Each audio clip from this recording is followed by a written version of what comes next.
Assalamualaikum ya muslim muslimah. Bagaimana kabarnya anak-anak hari ini? Bersama Ustazah, hari ini kita akan belajar tematik. Tema 8, subtema 3. Perbedaan gaya dan gerak. Pernahkah kalian melihat karapan sapi? Karapan sapi dapat bergerak karena dipengaruhi oleh gaya. Gaya adalah tarikan atau dorongan. Nah, menurut kalian, gaya apakah yang digunakan pada karapan sapi?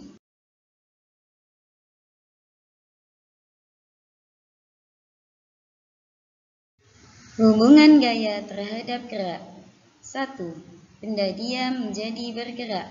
Contoh, anak mengayuh sepeda. 2. Benda bergerak menjadi lambat atau berhenti. Contoh, anak menangkap bola.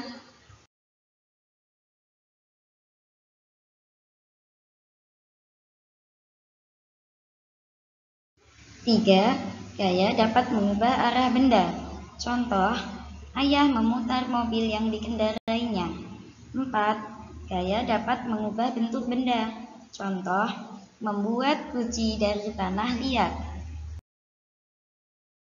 Bola basket masuk ke keranjang lawan karena diberikan gaya oleh pemain, termasuk contoh, gaya dapat mempengaruhi gerak benda.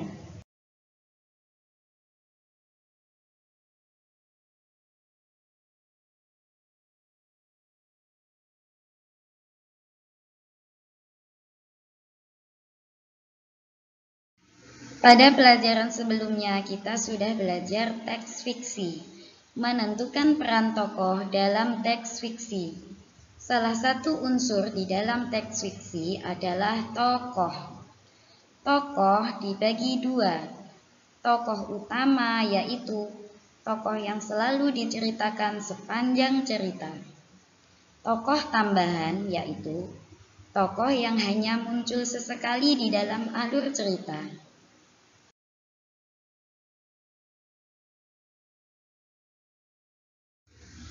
Watak tokoh ada yang baik dan ada yang tidak baik. Untuk mengetahui watak tokoh, kita harus membaca cerita sampai akhir.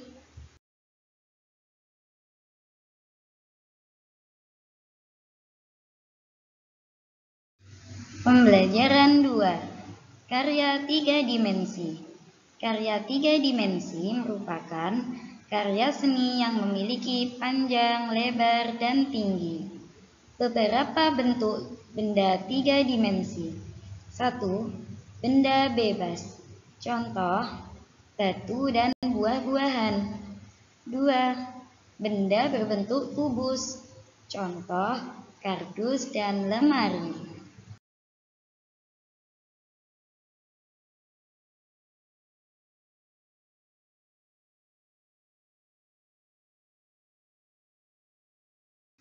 Tiga, benda berbentuk tabung.